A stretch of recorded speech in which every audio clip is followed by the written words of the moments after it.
nous disons Amen. Je nous salue, chers frères et sœurs, et que le Seigneur nous bénisse encore ce matin pour la volonté et le temps que nous avons disposé dans sa présence. Nous continuons toujours avec le thème que nous avions commencé. Le thème est intitulé « Pourquoi Jésus-Christ était-il mort pour nous ?» Et dans ce thème, nous sommes en train de voir les raisons. Quelles sont les raisons qui ont animé le Seigneur à mourir pour nous?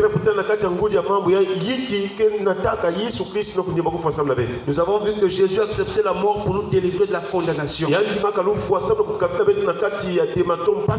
Et nous croyons qu'au nom de Jésus, les condamnations sont ôtées. Nous croyons qu'au nom de Jésus, quelle que soit la condamnation, elle quitte. Parce que celui qui est en nous est plus fort que celui qui est dans le monde. Est-ce qu'on peut acclamer le Seigneur ce matin? Et nous avons vu une autre raison, une raison récente, donc hier matin. Et la raison, on avait dit que pour nous racheter. Jésus savait que nous étions perdus. Jésus savait que vraiment nous étions détruits. Et il était question qu'il vienne nous sauver. Pourquoi Jésus était-il mort pour nous? C'est pour nous racheter. Et le verset de base que nous avons lu hier, c'était 1 Corinthiens chapitre 6, le verset 20. Je lis au nom du Seigneur. Car vous étiez rachetés à un grand prix. Glorifiez donc Dieu dans votre corps et dans votre esprit qui appartient à Dieu. Dans ce verset, pourquoi est-ce qu'on doit glorifier Dieu? Pourquoi est-ce qu'on doit glorifier Dieu? Parce que nous appartenons à Dieu. Celui qui a compris qu'il appartient à Dieu ne peut plus glorifier le diable. Pourquoi? Parce que c'est Dieu qui nous a créés. C'est Dieu qui nous donne la vie. C'est Dieu qui nous nourrit. C'est Dieu qui nous donne la force. C'est Dieu qui nous a réveillés ce matin. C'est pourquoi c'est Dieu qu'on doit glorifier. Est-ce qu'on peut acclamer le Seigneur ce matin? On dit vous avez été racheté un grand prix. Glorifiez donc Dieu dans votre corps et dans votre esprit.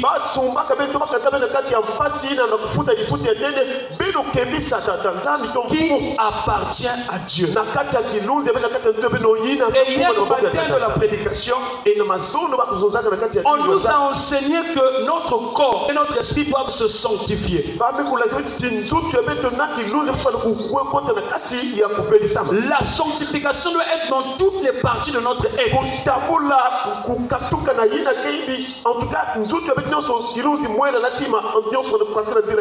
Chers frères et sœurs, nous sommes redevables à Dieu.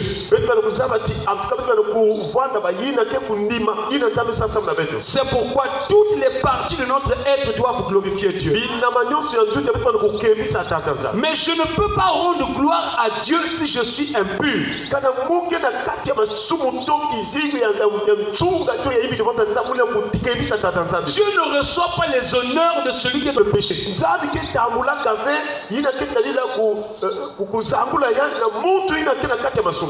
faut que le pécheur accepte la sanctification.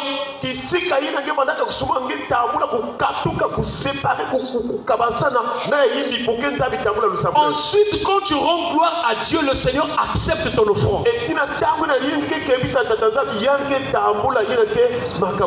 Une question que nous allons nous poser ce matin. Pourquoi on doit se sanctifier? Beaucoup de gens viennent à l'église.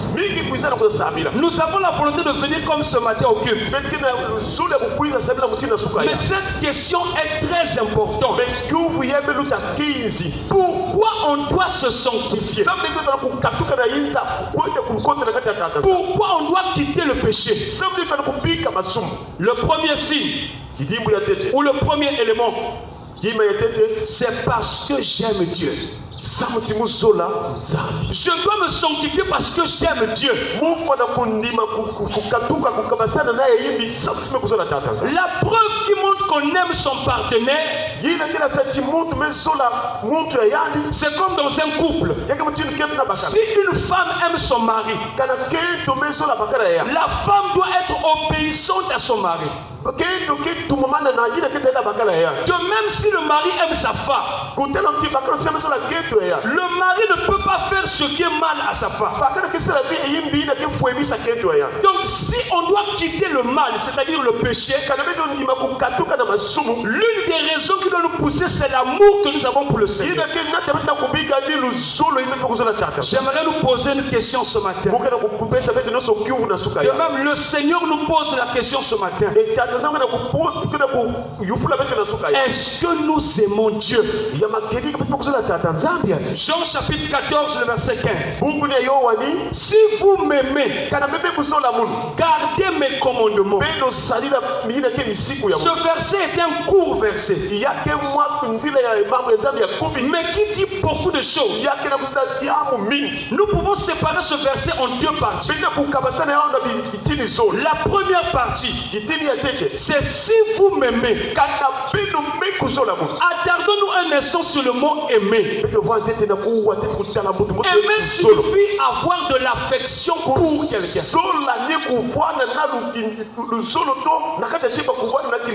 Celui qui aime ne peut pas trahir l'autre. Si j'aime Dieu, je ne peux pas trahir Dieu en allant consulter d'autres dieux. Il y a une personne que j'aime de la Bible, le prophète Élie. Il était seul devant beaucoup de prophètes. La preuve qui montre que Élie aimait Dieu, même lorsqu'il était seul, il savait que son Rédempteur est vivant. Il se lève le dernier. Il a dit au prophète de Baal, vous commencez d'abord. Commencez à faire ce que vous allez faire. Commencez votre culte. Parce que moi, quand je veux commencer, quand je veux prier le Seigneur, puisqu'il est fidèle, il va accomplir la promesse. Il va accomplir la promesse. J'aimerais dire à quelqu'un ce matin, l'une des choses qui montre que tu aimes Dieu, c'est l'attachement à Dieu. Même si toute la famille a changé de côté, toi ne change pas de côté. Reste avec Jésus, afin que Jésus puisse t'exaucer. Est-ce qu'on peut acclamer le Seigneur ce matin? Si vous m'aimez, si réellement tu aimes Jésus, tu dois quitter le péché. Si réellement tu aimes Jésus, tu dois suivre Jésus. La Bible déclare, les brebis entendent ma voix, je les connais et elles me suivent. Cette brebis qui écoute tout le temps la voix du Seigneur prouve qu'elle aime Dieu. Maintenant, pour prouver que cette brebis aime Dieu, la brebis doit suivre son maître. Mon frère, ma soeur, venir à l'église c'est une très bonne chose. Prier chaque culte c'est une très bonne chose. Mais le vrai problème, est-ce que nous aimons Dieu? Est-ce que même quand tu es dans ta chambre, même chez toi à la maison, quelles sont les preuves qui montrent que tu aimes Dieu? Jean-Baptiste a dit, produisez donc du fruit digne signe de la repentance. La Bible déclare, ceux qui me disent Seigneur, Seigneur, ne rentreront pas tous dans le royaume, mais celui-là qui fait la volonté de mon Père qui est dans le royaume. La preuve qui montre que j'aime Dieu, c'est faire la volonté du royaume des cieux. Est-ce que lorsque nous mettons les choses du monde, nous faisons la volonté du Père? Est-ce que lorsque nous sommes esclaves du péché, nous faisons la volonté du royaume? Comment est-ce que je peux dire que j'aime Dieu lorsque je fais les choses du diable? Ça veut dire que mon amour est partagé. J'aimerais nous poser une question ce matin. Quand Jésus a accepté de mourir à la croix pour toi, est-ce que c'est seulement une partie de lui qui a accepté de mourir? Est-ce que Jésus a seulement donné les pieds ou la tête? La Bible déclare Jésus s'est donné une fois pour toutes. Une fois, pourquoi? Afin de nous prouver une seule fois son amour. C'est pourquoi moi aussi je dois aimer le Seigneur une bonne fois. Mon frère, ma soeur, est-ce que tu es encore esclave des chapelets? Est-ce que tu es encore esclave des choses traditionnelles? Pourquoi les chrétiens n'ont plus de foi? Parce que les chrétiens mélangent les choses du monde et les choses de Dieu. Pour que la foi soit stable, elle doit être en une seule personne. C'est qui cette personne?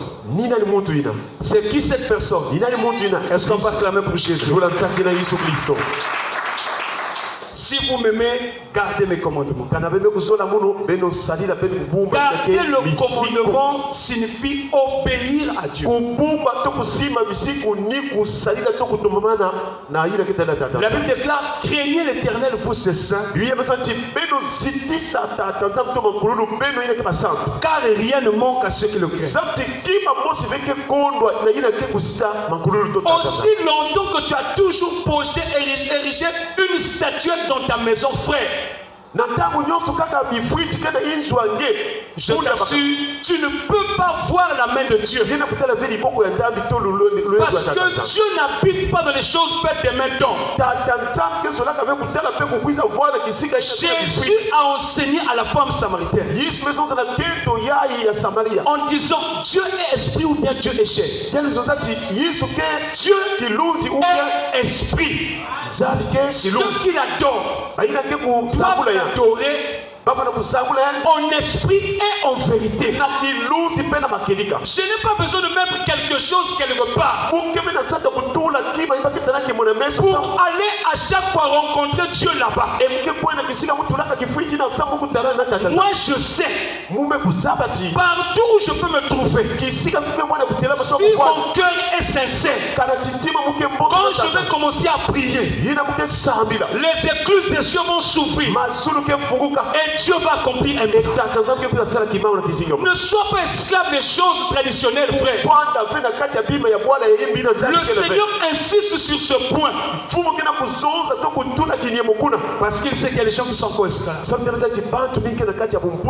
Que Dieu nous donne une foi stable au nom de Jésus. Nous allons finir avec ce verset, chers frères et sœurs. Genèse chapitre 39, le verset 9. La Bible déclare, comment ferais-je un aussi grand mal et pécherais-je contre Dieu? De qui parle cette histoire? Ça parle de Joseph. Joseph a été vendu 2 fois. Et lorsqu'il est arrivé là-bas en Égypte, il y a eu une mauvaise opportunité. En tout cas, Il était question que vraiment qu'on l'entraîne à pécher. Mais puisque Joseph aimait Dieu, puisque Joseph gardait le commandement, il a refusé. Et qu'est-ce que Joseph a dit? Comment ferais-je un aussi grand mal? Ça veut dire quoi? Que le péché fait mal à Dieu. À chaque fois qu'on pêche, Jésus pleure. Ça fait mal au Seigneur. La deuxième chose que Joseph a dit: et pécherai-je contre Dieu? Lorsque l'impudicité se passe, ça se passe entre deux personnes. Les deux personnes attrissent Dieu. C'est pourquoi quand Jésus était devant la femme adultère, quand il était devant cette femme qu'on avait trouvée en flacon d'adultère, Jésus a dit à cette femme: va, ne pêche plus. Pourquoi? Parce que ce péché va apporter la charge dans ta vie. Chers frères et sœurs, le Seigneur nous interpelle encore ce matin. Dieu sait qu'on a la volonté de prier. Dieu sait qu'on a le zèle de la prière. Mais j'aimerais que chacun de nous se pose encore cette question. Toute cette jour, est-ce que j'aime Dieu? Et